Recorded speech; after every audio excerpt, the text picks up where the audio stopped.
नमस्ते शुभसन्ध्या। तो गतदिने वयम् अभिज्ञानशाकुन्तलं नाटकस्य सम्पूर्णं सारांश एकस्मिन् वीडियो मध्ये चर्चां कृतवन्तः। तदनु बहूनां तत्र कथनमासीत् किञ्चित् मेघदूतसम्पर्के भवन्तः वीडियो कुर्वन्तु इति। अतः अद्य वयं मेघदूतसम्पर्के चर्चां कुर्मः एव। सम्पूर्णं मेघदूतम् इत्युक्ते पूर्वमेघं मुख्यरूपेण, यतोहि पूर्वमेघमेव अस्माकं परीक्षासु आगच्छति। अतः सम्पूर्णमेघदूतस्य पूर्वमेघं वयम् अत्र एकस्मिन् वीडियो मध्ये चर्चां कुर्मः एव। तर्हि आरम्भं कुर्मः।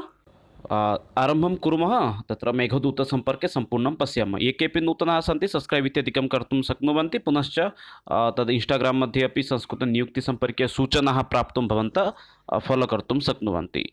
इतोपि एतस्य PDF प्राप्तुं भवन्तः तत्र टेलिग्राम् मध्ये प्रविशन्तु एव। आरम्भं कुर्मः। मेघदूतं यदि पश्यामः चेत् मेघदूतस्य रचनाकारः भवति अथवा रचनाकारः भवति अथवा तस्य रचयिता भवति महाकविः कालिदासः इति। इत्युक्ते महाकविभासस्य अनन्तरं यदि संस्कृतसाहित्यक्षेत्रे यदि कस्यचित् नाम आगच्छति तर्हि सः भवति एव कालिदासः इति। सदारम्भे एव किं भवति, भासस्य 13 नाटकानि प्रसिद्धानि भवन्ति, तदनु कालिदासस्य एव समयः आगच्छति एव। यदि पश्यामः चेत् तद् मेघदूतं कीदृशं काव्यं, तद् मेघदूतं भवति खण्डकाव्यम् अथवा गीतिकाव्यं। गतदिने वयम् अभिज्ञानशाकुन्तलविषये चर्चां कृतवन्तः, यथा तत्रापि वयं ज्ञातवन्तः तत् किम् आसीत्। अभिज्ञानशाकुन्तलं तदेकं नाटकम् आसीत्, तद्वदेव एतत् किं भवति, एकं खण्डकाव्यम् अथवा गीतिकाव्यं भवति एव। गीतिकाव्यम् इति शब्दस्य अर्थं भवति यद् गानं कर्तुं शक्नुमः तद् भवति गीति इति। अर्थात् यद् वयं गानं कर्तुं शक्नुमः तद् गीतिकाव्यम् इति वक्तुं शक्नुमः। यथा जयदेवस्य किम् अस्ति, गीतगोविन्द इति अस्ति, तदपि वयं गानं कर्तुं शक्नुमः एव। एतद् यदि पश्यामः चेत् एतत् भागद्वयं भवति। एकं भवति पूर्वमेघः, अपरमेकं भवति उत्तरमेघः इति। इत्युक्ते एतस्य भागद्वयं पूर्वमेघः पुनश्च उत्तरमेघः इति।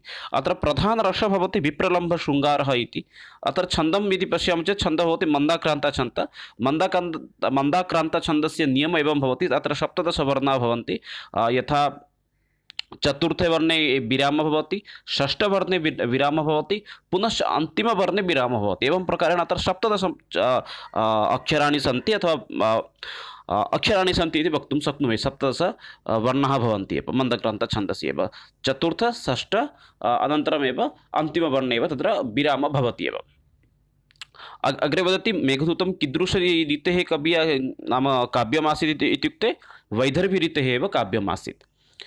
एतत् यदि मेघदूतं वयं पश्यामः, वास्तविकरूपेण मेघदूतमपि किम् अस्ति न, ब्रह्मवैवर्तपुराणं ततः पुनश्च वाल्मीकिरामायणतः एव गृहीतं भवति इति बहूनां मतं भवति। यथा वाल्मीकिरामायणे हनुमान् किं करोति, दूतरूपेण गच्छति सीतायाः अन्वेषणं कर्तुं, तद्वदेव स ततः किञ्चित् ज्ञानं प्राप्नोति। इत्युक्ते वास्तविकरूपेण किं भवति, कालिदासः यदा मेघदूतस्य रचनां करोति तस्मिन् समये सः प्रारम्भे किं करोति न, वाल्मीकिरामायणं पठति। वाल्मीकिरामायणे यथा दूतरूपेण हनुमानस्य गमनं भवति तद्वदेव दूतरूपेण सः मेघं प्रेषयितुम् इच्छति एव। पुनश्च अत्र ये पात्राणि सन्ति तेषां नाम इत्यादि विषये कुतः सङ्गृहीतम् इत्युक्ते ब्रह्मवैवर्तपुराणात् एव सङ्गृहीतम् अस्ति एव। अत्र नायकः यः अस्ति सः भवति यक्ष इति, तस्य नाम अस्ति हेमामाली इति। बहूनाम् अत्र सन्देहः भवति, सम्पूर्णे मेघदूते तु न उल्लिखितः अस्ति, किन्तु यदि वयं ब्रह्मवैवर्तपुराणं पश्यामः तत्र एतत् विषये एव उल्लेखः भवति एव। पुनश्च यक्षिणी या अस्ति सा, तस्य नाम अस्ति विशालाक्षी इति। एतदपि ब्रह्मवैवर्तपुराणात् एव सङ्गृहीतं भवति एव। एकवारं संक्षेपेण सारांशेण वदामि। मेघदूतम् एकं खण्डकाव्यम् अथवा गीतिकाव्यं भवति। मेघदूतस्य भागद्वयं भवति, एकं पूर्वमेघः अपरमेकम् उत्तरमेघः। विप्रलम्भशृङ्गारस्य प्रयुक्तः भवति, मन्दाक्रान्तछन्दस्य प्रयुक्तः भवति, वैदर्भीरीति कविः अस्ति अथवा मेघदूतं वैदर्भीरीत्या मध्ये अस्ति। उपजीव्यमस्ति ब्रह्मवैवर्तपुराणं पुनश्च वाल्मीकिरामायणम् इति। यक्षस्य नाम अस्ति एव हेमामाली, पुनश्च यक्षिण्याः नाम भवति विशालाक्षी इति। अग्रे पश्यामः। यदि सम्पूर्णं कथां यदि वयं पश्यामः, दूतरूपेण सः किं करोति, यक्षस्य विरहगाथम् अत्र वर्णनम् अस्ति। यदि अत्र मूलरूपेण किम् अस्ति इति पश्यामः चेत् अत्र यक्षस्य विरहगाथा अत्र वर्णनं भवति एव। मेघदूतस्य उपरि एव किं भवति, सन्दर्भे प्रायः 50 अधिकटीकाः एव नाम लिखिताः सन्ति एव। जर्मन् विद्वान् मैक्स् मुल्लर् एव सदारम्भे एव किं तत् जर्मन् भाषया एव किं तस्य करोति, जर्मन् भाषया पद्यानुवादं करोति, पुनश्च यः स्वेट्स् महोदयः अस्ति सः जर्मन् भाषायां गद्यानुवादं करोति। एतत् स्मरणे स्थापनीयं, मैक्स् मुल्लर् एव एतस्य पद्यानुवादः, पुनश्च स्वेट्स् महोदयः जर्मन् भाषया एतस्य गद्यानुवादं करोति। अग्रे इतोपि किं वदति, एतस्य अङ्ग्रेजी अनुवादं यदि पश्यामः चेत् आर्थर् रैट् पुनश्च ए.जी. रुक् एते महोदयद्वयमेव एतस्य अङ्ग्रेजी अनुवादं कुर्वन्ति पद्यानुगुणमेव। हिन्दीभाषा एतस्य प्रायः 6 अनुवादः भवति, ओडियाभाषा एतस्य अनुवादद्वयमेव भवति एव। किं तस्य नाम विस्मरामि, तद् राधानाथ किमपि अस्ति, राधानाथ राय तु नास्ति, अपरः एकः जनः अस्ति, स एतस्य पद्यानुवादं सम्पूर्णरूपेण कृतवान् एव। खेमेन्द्रः कालिदासस्य मन्दाक्रान्तछन्दस्य एव प्रशंसां करोति, तदर्थमपि एकं वाक्यमपि सः अत्र लिखति, सुबुसा कालिदासस्य मन्दाक्रान्ता विराजते। अत्र कुत्र लिखितमस्ति इत्युक्ते खेमेन्द्रस्य सुब्रततिलक इति अस्ति, तत्र एव एतद् उल्लेखः भवति, सुबुसा कालिदासस्य मन्दाक्रान्ता विराजते। अग्रे पश्यामः, मेघदूते यदि वयं पश्यामः चेत् अत्र मुख्यरूपेण केचन अलङ्काराः सन्ति, यथा उपमा अलङ्कार, उत्प्रेक्ष्य अलङ्कार, रूपक अलङ्कार इत्यादीनाम् अलङ्काराणाम् अत्र सम्यक् प्रयुक्तः भवति। किन्तु यदि छन्दं पश्यामः चेत् एकः एव छन्दः अस्ति, सः छन्दः भवति मन्दाक्रान्तछन्दः इति। डॉक्टर कीथ महोदय मेघदूतं किं करोति, शोकगीतम् इति एकं वदति एव, एतदपि स्मरणे स्थापनीयं। तद् मेघदूतं डॉक्टर कीथ महोदय मेघदूतं किं वदति इत्युक्ते शोकगीतम् इति वदति। इतोपि यदि पश्यामः चेत् मेघदूते वयं शोक अथवा करुण इत्यादीनां तु पश्यामः एव, अत्र विरह विच्छेदस्य भवति, पुनश्च विप्रलम्भस्य अपि गीतं भवति, एतदपि वक्तुं शक्नुमः एव। अतः अत्र विप्रलम्भशृङ्गारस्य प्रयुक्तः भवति इति बहूनां मतम् अस्ति एव। अत्र प्रमुखपात्राणि यदि पश्यन्ति चेत् यक्षः भवति, यस्य नाम अस्ति हेमामाली, यक्षिणी अस्ति विशालाक्षी, मेघः अस्ति, यः मेघः एव भवति, पुनश्च कुबेरः अस्ति, यः यक्षाधिपतिः भवति एव। एते अत्रैव मुख्यपात्राणि सन्ति। अन्ये सामान्यरूपेण स्थानानि ये सन्ति, विहङ्गाः सन्ति, एते सर्वे अत्र तथा एतेषां विषये उल्लेखः नास्ति। प्रमुखरूपेण यक्ष पुनश्च मेघ एतयोः विषये अत्र वर्णनं भवति एव। अग्रे अस्ति पश्यामः, संस्कृतगीतिकाव्यानाम् आदिग्रन्थकारः भवति महाकवि कालिदासः, इतः पूर्वं गीतिकाव्यानां रचना न आसीत् एव। अग्रे अपि अस्ति दक्षिणवर्तनात् पुनश्च मल्लिनाथ मेघदूत लेखितुम् एव किं रामायणतः प्रेरणां प्राप्तवन्तः इति मतम् अस्ति एव। अग्रे पश्यन्तु, इतोपि यक्षः अलकाधीश्वर कुबेर तः एव श्रापं प्राप्य एव तद् रामगिरिपर्वते निवसति। कदाचित् प्रश्नः भवितुमर्हति, यक्षाय कः श्रापं ददाति इत्युक्ते अलकाधीशपुरी कुबेरः इति तत्र उत्तरं भवति एव। अलकाधीशपुरी कः इत्युक्ते कुबेरः भवति, एतदपि स्मरणे स्थापनीयमेव। पुनश्च एतस्मिन् विषये कुत्र उल्लेखः इत्युक्ते पद्मपुराणे इति अपि स्पष्टं भवति एव। इतोपि किञ्चित् पश्यामः, तत्र इतोपि वदति, तत्र योगिनी नामक आषाढकृष्ण एकादशी महात्म्यप्रसङ्गः अस्ति, ततः एव एषः प्रसङ्गः गृहीतम् इति मतं भवति एव। ब्रह्मवैवर्तपुराणमपि मेघदूतस्य एव उपजीव्यम् इति स्पष्टं भवति। पद्मपुराणापेक्षया एव ब्रह्मवैवर्तपुराणं मेघदूतस्य उपजीव्यम् इति बहूनां मतं भवति। एतत् स्मरणे स्थापयन्तु, मेघदूतस्य उपजीव्यं कः इत्युक्ते ब्रह्मवैवर्तपुराणम् इति। मेघदूते यदि पश्यामः चेत् श्लोकसङ्ख्या भवति, एतत्तु एकं पद्यमेव अस्ति, अत्र गद्यस्य प्रश्ने एव न आगच्छति। अत्र श्लोकसङ्ख्या भवति 15,100 इति। तदपि भागद्वयं भवति, एकं पूर्वमेघः, अपरमेकम् अस्ति उत्तरमेघः इति। पूर्वमेघे नाम तत्र श्लोकसङ्ख्या अस्ति 63, पुनश्च उत्तरमेघे श्लोकसङ्ख्या भवति 52, आहत्य भवति एव 15,100 इति। यदि मल्लिनाथं यदि वयं पश्यामः, मल्लिनाथः किं करोति, 21,100 पद्यानामेव अनुवादं करोति। अनेन किं ज्ञायते, 6 श्लोकाः सन्ति, निक्षिप्तश्लोकः, प्रक्षिप्तश्लोकसङ्ख्या भवति 6 इति। अतः कदाचित् प्रश्नः आगच्छति, मेघदूते प्रक्षिप्तश्लोकानां संख्या का इति, तत्र भवन्तः वक्तुम् अर्हन्ति एव, तत्र श्लोकसङ्ख्या भवति 6 इति।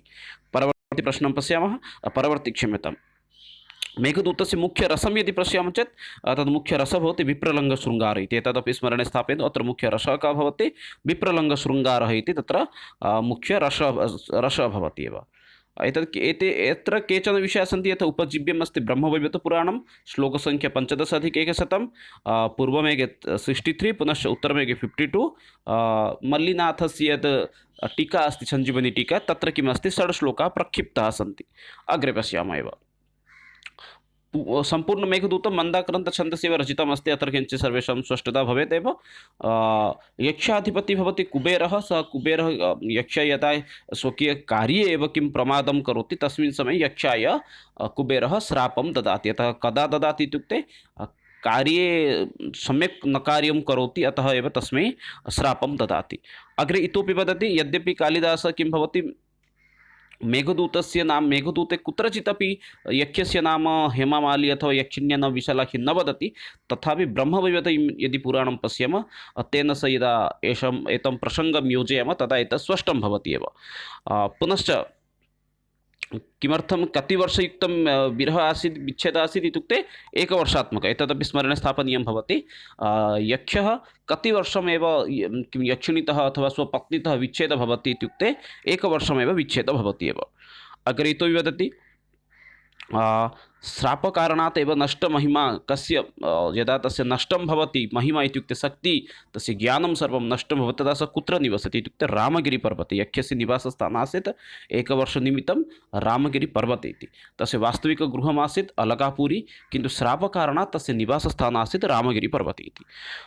अग्रे पुनश्च पश्यामः मेघदूतस्य आरम्भे यदि वयं पश्यामः चेत् किं भवति अत्र सः स्वकीयशापस्य अष्टमासः एतदपि सः वदति अग्रे यथा नीत्वा मासन् कनकवलय तत्र स्पष्टं भवति।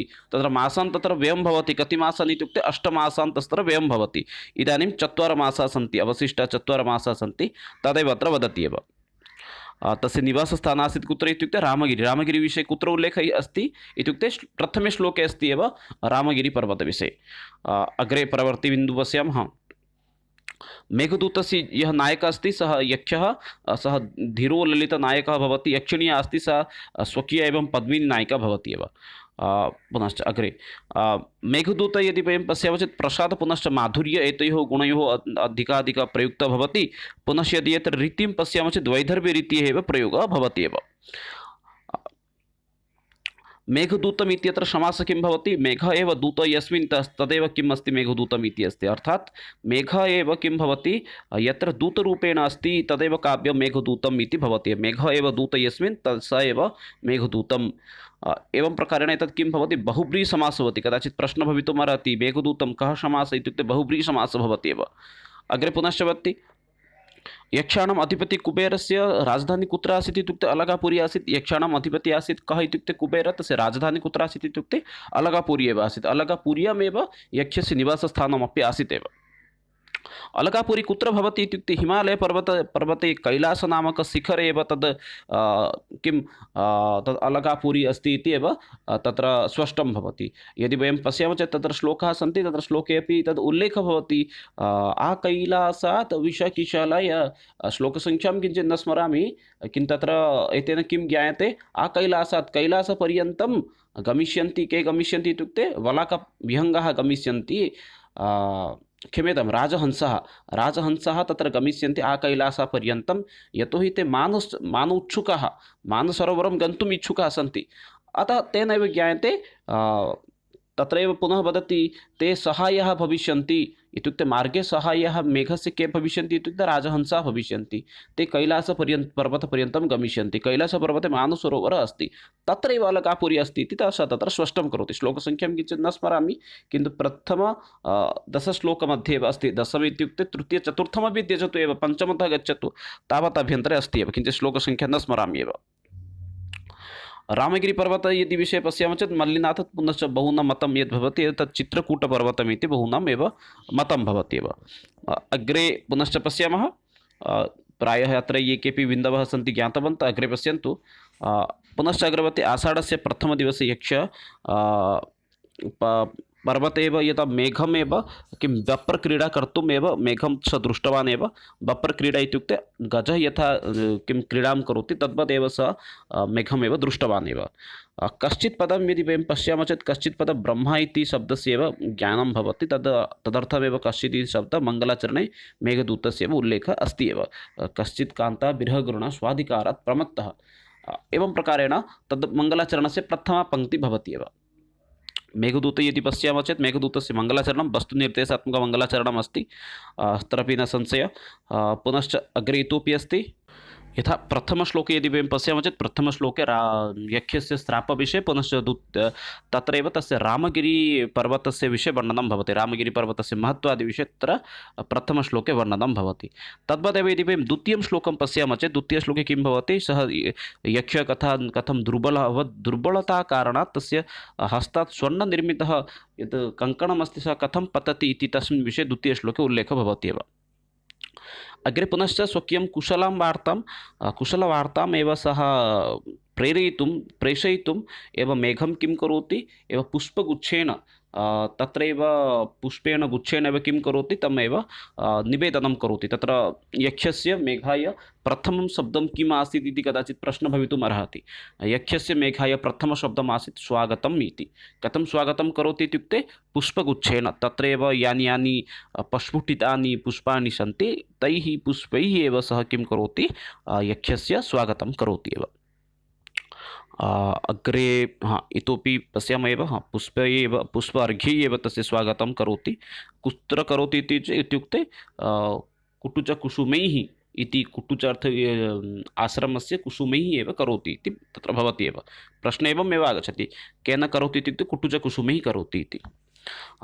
अग्रे पञ्चमश्लोके अस्ति, मेघस्य निर्माणं कथं भवति इत्युक्ते तत्र श्लोकं किञ्चित् न स्मरामि, तद्भवति किं तत्र धूम्र अग्नि वायुसलिलः एवं किमपि तत्र श्लोकम् अस्ति, पञ्चमश्लोकः अस्ति, किञ्चित् न स्मरामि।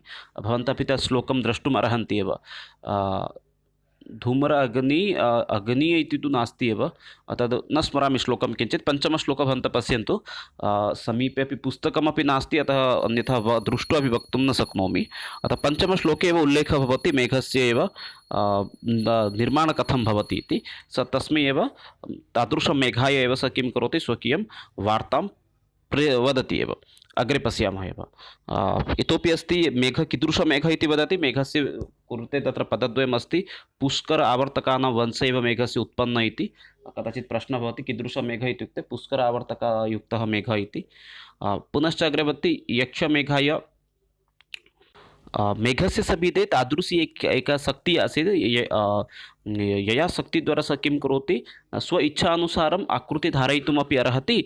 पुनश्च सः अपि मेघः अपि इन्द्रस्य प्रमुखव्यक्तिः इत्युक्ते इन्द्रस्य अत्यन्त निकटतरव्यक्तिः भवति तत्र वदति। इदानीम् एकमेकं श्लोकम् अहं वदामि, प्रतिश्लोके किं किं तत्र उल्लेखः अस्ति इति, प्रत्येकश्लोकस्य सारांशः किं भवति इति। इतोपि सः वदति तत्र एव सन्तप्तानां त्वमपि शरणम् इत्युक्ते सन्तप्त ये सन्ति, दुःखितजनाः ये सन्ति, तेषां सः एकः एव शरणं भवति एव। सः कः इत्युक्ते मेघः इति। अतः मेघद्वारा एव सः किं करोति, हलकां प्रेषयितुमेव, स्वकीयं सन्देशं प्रेषयितुम् इच्छति एव। इतोपि तत्र एव भवति, तत्र पञ्चदशश्लोकाभ्यन्तरे भवति अलकापुरी वर्णनं भवति। अलकापुरी कीदृशम् अस्ति इत्युक्ते बाह्यश्चन्द्र, स्मरामि न एव श्लोकान् एव। तत्र बाह्य इत्युक्ते तत्र बहिः यत् स्थानम् अस्ति, तत् स्थानं कीदृशम् इत्युक्ते तत्र बाह्योद्यान हरसिरश्चन्द्र एवं किमपि अस्ति, न स्मरामि किञ्चित्।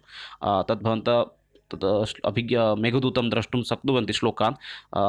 अलकापुर्या बहिः एव किम् अस्ति, यथा शिवस्य उपरि चन्द्रस्य भवति, तद्वैव चन्द्रकिरणैः एव तद् स्थानं किं भवति, प्रज्वलितः भवति अथवा उज्ज्वलः भवति इति अत्र वदति एव। तेन एव किं भवति, तत्र यानि भवनानि सन्ति तानि भवनानि अपि धवलवर्णानि भवन्ति इति वदति एव। पुनश्च मेघस्य शुभचिह्नः इति किं वदति न, पवनानुकूलः वहति। पुनश्च द्वितीयः भवति वामभागे तद् कः अस्ति एव, चातकः पक्षी शब्दं करोति। पुनश्च पवनानुकूलः पवनः अस्ति, पुनश्च चातकपक्षी वामभागे शब्दं करोति, अतः अयं कालः समुचितकालः इति स तत्र वदति। एतदपि कदाचित् प्रश्नः भवति एव, अनुकूलः कथम् इति। इत्युक्ते चातकः वामभागे नुदति चातकः इति तत्र वाक्यम् एकं भवति। गर्भाधान उत्सवकालात् आकाशे एव तत् के भवन्ति, बगुलाः ये सन्ति ते विहङ्गाः अपि तत्र आकाशमार्गे गच्छन्ति एव। पुनश्च तावदेव अस्ति। अग्रे इतोपि पश्यन्तु, तत्र यक्षः मेघं यक्षिणीविषये भातृजायाम् इति सम्बोधनं करोति, एतदपि स्मरणे स्थापयन्तु। तद् 20तमे अथवा 20 अभ्यन्तरे एव सन्ति एते श्लोकाः। मानसरोवरे उत्सुकाः एव तत्र ये सन्ति, मानसरोवरे उत्सुकाः के सन्ति इत्युक्ते राजहंसः। परवर्तिबिन्दु अत्र भवति, मानसरोवर आगच्छति चेत् मानसरोवरे पदेन सह पदत्रयं नियुक्तः भवति। यथा एकमस्ति राजहंसः इति, द्वितीयं भवति अलगापुरी इति, क्षम्यतां कैलासपर्वतं। कैलासपर्वतस्य समीपे एव तत् किं भवति, मानसरोवरः अस्ति। तो मानसरोवराय गन्तुम् एव राजहंसः उद्यताः सन्ति, इच्छुकाः सन्ति। किमर्थं सन्ति इत्युक्ते मेघ आगमनकारणात् एव। ते मुखे किं धारयन्ति न, विषकिशलय इत्युक्ते तद् मृणाल खण्डानि एव मुखेषु संस्थाप्य एव मेघेन सहित एव पर्वतपर्यन्तं ते मानसरोवराय गन्तुं वा मानसरोवराय गमिष्यन्ति एव। अग्रे अस्ति एव इतोपि श्री तत्र मेघदूतस्य रामगिरिपर्वते कस्य पादचिह्नम् अस्ति इत्युक्ते श्रीरामचन्द्रस्य पादचिह्नम् अस्ति एव। तत्रैव प्रणामं कृत्वा ततः विदायं स्वीकरोतु इति वदति एव। इतोपि वदति सः तस्य गमनं कुतः भवेत् इत्युक्ते तस्य गमनं भवेत् तत्र रामगिरिपर्वतः उपरि गत्वा ततः उत्तरदिगे एव तत्र गन्तव्यम् इति सः तद् वदति एव। अग्रे पुनश्च वदति, दिगङ्गनाचार्य वसुबन्धु शिष्य एव आसीत्। पुनश्च अग्रे पुनश्च वदति, इन्द्रधनुयुक्तः श्यामलमेघं गोपवेशधारी भगवान् श्रीकृष्णेन सह एव तुलनां भवति। अत्र उपमालङ्कारस्य प्रयुक्तं भवति। तद् मन्ये 15तः एव 21 मध्ये स्यात् एव। तद् यद् इन्द्रधनुधारी श्यामलवर्णयुक्तमेघः अस्ति, सः कीदृशमस्ति इत्युक्ते गोपवेशधारी श्रीकृष्णेन सह सम्बन्धितः भवति एव। मेघस्य यात्रामेव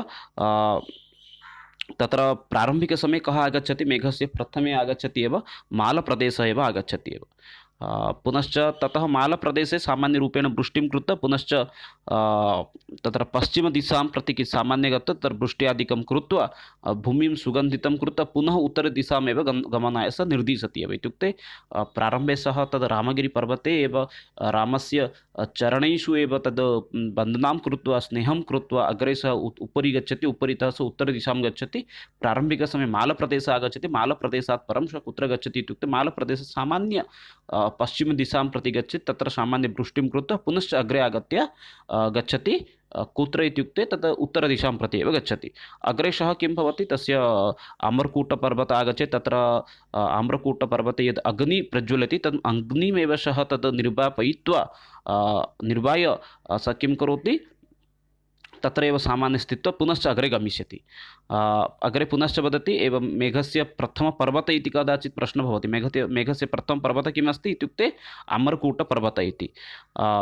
अग्रे पुनश्च वदति, तद् 26-27 श्लोकेषु अयं प्रसङ्गः आगच्छति एव।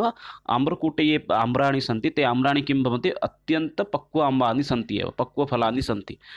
तत्र यदा मेघः गत्वा छायादितः भवति अथवा आच्छादितः भवति, तस्मिन् समये तद् दर्शनीययोग्यः भवति। केषां कृते इत्युक्ते तद् देवानां कृते एव भवति एव, देवदम्पतीनां कृते दर्शनीयः भवति एव। अमरकूटपर्वते इतोपि अग्रे वदति सः, अमरकूटपर्वतस्य कुञ्जवनवासीनां कृते एव उपयुक्तः भवति अयं स्थानमेव। अग्रे पुनश्च भवति, मेघदूतस्य प्रथमा नदी इत्युक्ते मेघस्य प्रथमा नदी भवति रेबा नदी, यस्य इदानीन्तन नाम भवति नर्मदा इति। यः खलु यद् नर्मदा अथवा रेबा नदी अस्ति, नद्याः तद् उद्गमस्थानं भवति विन्ध्यपर्वते इति। इत्युक्ते प्रथमप्रदेशमस्ति मालप्रदेशः, पर्वतः भवति आम्रकूटपर्वतः, प्रथमा नदी भवति रेबा नदी अथवा नर्मदा नदी। तस्य उद्गमस्थानं किमस्ति, विन्ध्यपर्वते इति भवति एव।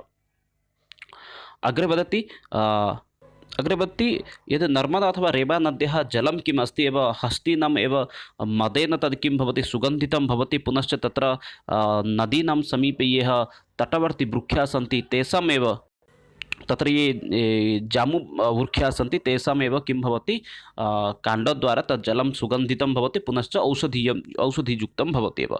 यदर्थं सिद्धजनानां स्त्रीणां कृते किं भवति तद् अत्यन्त आवश्यकं भवति सर्वेषां कृते केवलं तेषां कृते इति न। अग्रे इतोपि किं भवति सिद्धजनाः स्त्रियः यदा मेघस्य कम्पनं शृण्वन्ति तदा ते भयवित्तं भवन्ति प्रेमिणामेव आलिङ्गनं कुर्वन्ति इति स अग्रे वदति एव। किञ्चित् कष्टं भवति सत्यं वदामि। यदा वयं मेघदूतं साक्षात् पाठयामः महाविद्यालयेषु अथवा अभिज्ञानशाकुन्तलं तत्र कालिदासः यथा रसाणां प्रयोगं कृतवान् यथा प्रसङ्गाणां स्थापनं कृतवान् तत् किञ्चित् पाठने कष्टं भवत्येव। केचन श्लोकाः तु सामान्याः भवन्ति किन्तु केषुचित् श्लोकेषु एतावत् एव तस्य शृङ्गारस्य प्रयोगं भवति तत् पाठने कदाचित् साक्षात् श्लोकस्य कष्टं भवति एव। अस्तु अग्रे पश्यामः। रेबा नदीं यदा सः पारं करोति नाम अग्रे गच्छति तस्मिन् समये सः दशार्णम् इति स्थानं प्राप्नोति एव। दशार्णं स्थानं सः प्राप्नोति। तद् इदानीन्तन किं भवति विदिशा इति भवति। दशार्ण इति इदानीं किं मध्यप्रदेश अथवा छत्तीसगढ़ इति एव प्रसिद्धं भवति। दशार्णप्रदेशस्य राजधानी किम् आसीत् इत्युक्ते विदिशा इति आसीत्। कदाचित् प्रश्नः भवितुम् अर्हति एव दशार्णप्रदेशस्य राजधानी कः आसीत् इत्युक्ते विदिशा इति। दशार्ण इति शब्दस्य अर्थं किं दशदुर्गों का प्रदेश दशदुर्गाणां प्रदेशः एव भवति दशार्णः इति। विदिशा प्रदेशे अथवा विदिशा तस्य राजधानी का नदी आसीत् इत्युक्ते वेत्रवती नदी आसीत्। एतदपि स्मरणे स्थापयन्तु। एतावत्पर्यन्तं वयं मालप्रदेशात् परम् आम्रकूटपर्वतात् परं वयं तद् अग्रे पुनश्च रेबा नदी अथवा तस्य अपरनाम अस्ति नर्मदा नदी इति। अग्रे पुनश्च तद् दशार्णप्रदेशः आगच्छति। दशार्णप्रदेशस्य राजधानी भवति एव विदिशा इति। विदिशाप्रदेशे एव तत्र एका नदी भवति यस्य नाम अस्ति वेत्रवती इति। अग्रे वदति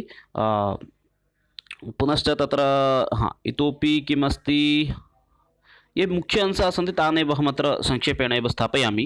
विदिशा इति स्थाने तत्र निचेः इति एकं पर्वतम् अस्ति तत्र सामान्यरूपेण सः तिष्ठति एव।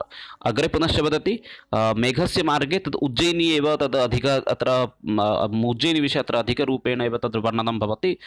मेघस्य मार्गं भवति उज्जयिनी आगच्छति तत्र सः सामान्यरूपेण तिष्ठति पुनश्च अग्रे गमनाय सः सूचयति एव। उज्जयिनीमध्ये यदा सः तिष्ठति तदा सः महाकालस्य दर्शनं तत्र स्नानम् इत्यादि विषये तत्र सूचयति एव। तत् उज्जयिनीमध्ये यदा सः गच्छति तत्र निर्विन्ध्या नामकं नदी अस्ति तत्रापि किञ्चित् मेलनाय अपि सः सूचयति। अग्रे सः किं करोति तद् उज्जयिनीतः अग्रे सः किं नदी आसीत् अन्तिमा नदी आसीत् निर्विन्ध्या इति। निर्विन्ध्या नदीतः सः अग्रे किं करोति निर्विन्ध्या नदीं पारं कृत्वा सः सिन्धुं नदीं प्रति गच्छति। तत्र सिन्धुनदी किं भवति यदा सः मेघं प्राप्नोति तस्मिन् समये सः किञ्चित् दीर्घं भविष्यति यतोहि सः सिन्धुनदी किम् अस्ति मेघं त्यक्त्वा सा कृशा जाता। इदानीं मेघं प्राप्य सा किं तद् बृहत्काय भविष्यति एव। अग्रे पुनश्च किम् आगच्छति अवन्ती इति स्थानम् आगच्छति। अवन्तीमध्ये वश्यराज उदयनस्य कथा सर्वे वृद्धजनाः जानन्ति इति वदति एव। पुनश्च अग्रे इतोपि वदति उज्जयिनी तत्र उज्जयिनीमेव देदीप्यमान स्वर्ग इति अपि अर्थात् स्वर्गस्य कश्चन अंश इति वदनं तत्र वदन्ति। पुनश्च उज्जयिन्याः अपरनाम अपि विशाला इति अपि तत्र उल्लेखः भवति एव। अग्रे पुनश्च वदति किं सिप्रा नदी विषये। सिप्रा नदी अग्रे आगच्छति। अग्रवर्ती वायु किं करोति सिप्रनद्याः तत् किम् अनुकूलं भवति अतः सिप्रनदी अग्रे आगच्छति। पुनश्च उज्जयिनी यद् विपणिम् अस्ति तदपि अत्यन्तं विशालकायम् अस्ति इति तस्मिन् विषये वदति। पुनश्च महाराज प्रद्युत् पुनश्च वासवदत्ता यथा महाराज प्रद्युतस्य पुत्री प्रद्युतस्य पुत्रीं वासवदत्ताम् अपहरणं विषयं कः करोति। वासवदत्ताम् अपहरणं कः करोति इत्युक्ते उदयनः करोति। वासवदत्ता कस्य पुत्री भवति इत्युक्ते प्रद्युतस्य पुत्री भवति। यम् उदयनः किं करोति तद् अपहरणं करोति। अग्रे इतोपि किञ्चित् अस्ति प्रायः समाप्तेः सन्निकटं भवति। सम्पूर्णं मेघदूतं यतोहि वयं चर्चां कुर्मः अतः किञ्चित् बहुकालः आगच्छति एव। मेघ उज्जयिनी इति किं भवति तत्र यद् छत्राणि भवन्ति तत्र सामान्यरूपेण रात्रिव्ययं कर्तुं सः वदति। तदनन्तरं सः किं करोति अग्रे पुनश्च गमनाय सूचयति एव। तत्र अग्रे पुनश्च गम्भीरा इति नदी आगच्छति। ज्ञातस्वादो बिभृतजघनां को विहातुं समर्थ इति तत्र प्रसिद्धं सूक्तिः अपि अस्ति गम्भीरनदीविषये। अग्रे पुनश्च भवति देवगिरिविषये। देवगिरि तत्र निवासिका अस्ति इत्युक्ते स्वामी कार्तिकेयः भवति देवगिरिपर्वते यः निवसति, तस्य वाहनः भवति मयूरः। तमपि स्कन्दभगवान् अपि तद् कथ्यते एव। अग्रे अपि भवति, अग्रे महाराज रन्तिदेव यशरूप तत्र चर्मवती नदी भवति, तद् चर्मवती नदी इति आगच्छति। चर्मवती नदीं यदा सः पारं करोति, अग्रे सः दशपुर इत्यस्य एव स्त्रीणाम् उत्सुकताविषये उल्लेखः भवति। पुनश्च दशपुरतः सः अग्रे गत्वा ब्रह्मवर्तप्रदेशमेव प्राप्नोति। यत् ब्रह्मवर्तप्रदेशं महाभारतस्य किं तद् युद्धभूमि कुरुक्षेत्रम् एव तद् दर्शयति। पुनश्च बलराम महाभारतात् तद् युद्धे विमुखः भवति। तस्य पत्नी रेवत्याः किं चक्षुषा एव उपमा सरस्वती। तत्र पुनश्च लाङ्गळि इति शब्दः बलरामस्य कृते एव उल्लेखः भवति एव। किञ्चित् शीघ्रं समापयामः एव। सरस्वती नद्याः यद् जलं भवति तद् अत्यन्तं पवित्रं भवति, किन्तु तत् किं भवति, श्यामवर्णः भवति एव। अतः सः किं करोति, बलरामः तस्य जलम् एव पीतवान्। अग्रे सः पुनश्च कुरुक्षेत्रम् इदानीं प्राप्नोति। कुरुक्षेत्रतः अग्रे एव कनकनलपर्वतः भवति, यत्र पार्वत्याः उपहासं कृत्वा गङ्गानदी वहति इति वदति एव। अग्रे गङ्गायाः कृते जह्नुकन्या इति अपि शब्दस्य अत्र प्रयुक्तं भवति एव। कनकनल हरिद्वारसमीपवर्ती एव तत्र स्थानं भवति। पुनश्च मेघम् एव तद् हरिद्वारम् इत्युक्ते प्रायः तद् हिमालयस्य समीपे एव अस्ति इति इदानीं दर्शयति एव। हिमालयं प्रति यदा सः गच्छति, तत्र किं भवति, शिवः भवति। शिवः किं करोति नाम, यद् तत्र किं भवति, तत् कादुवं भवति, तं तादृशमेव शोभमेव प्राप्स्यति। अग्रे पुनश्च हिमालयपर्वते पुनश्च तत्र मेघः सरम्भाणां किं तद् दृष्ट्या एव तद् नष्टं भविष्यति। अग्रे पुनश्च हिमालयपर्वते शिवस्य चरणेषु एव सिद्धजनाः पूजां कुर्वन्ति, तेषामेव परिक्रमामपि कुर्वन्ति। हिमालयपर्वते मृदुङ्ग यथा शब्दं कृत्वा सः सङ्गीतपूर्णमपि तत्र परिवेशमपि करिष्यति। एतत् प्रायः पूर्वमेघस्य अन्तिमे चरणेषु वयमेव। तद् हिमालयस्य पर्वतविषये तत्रैव वदति। इतोपि कौचन्ध्य भगवान् परशुरामपि तस्य प्रणामं कृतवान् इति वदति। प्रायः एवं प्रकारेण हंसः अपि तेन सह ये आगताः आसन्, राजहंसाः, ते अपि मानसरोवरं गमिष्यन्ति। पुनश्च तद् कौञ्चरन्ध्रं मार्गेण गत्वा सः राजा बलिं यथा भगवान् विष्णु एव पादं दर्शितवान्, तथैव सः अपि स्वकीयं किं करिष्यति, पादं दर्शयिष्यति अथवा तथैव प्रतितं भविष्यति इति वदति। कौञ्चरन्ध्र इत्युक्ते तत्र अर्थं भवति हंसद्वारः इति, एतदपि किञ्चित् स्मरणे स्थापनीयं भवति। कौञ्चरन्ध्रं यदा सः नाम किं तत् पारं कृत्वा अग्रे गच्छति, तस्मिन् समये सः हिमालयस्य अतिथिः भवति। हिमालयस्य परिभ्रमणं कृत्वा सः पुनश्च पार्वत्याः कृते किं तद् सोपानस्य रूपेण एव कार्यं करिष्यति।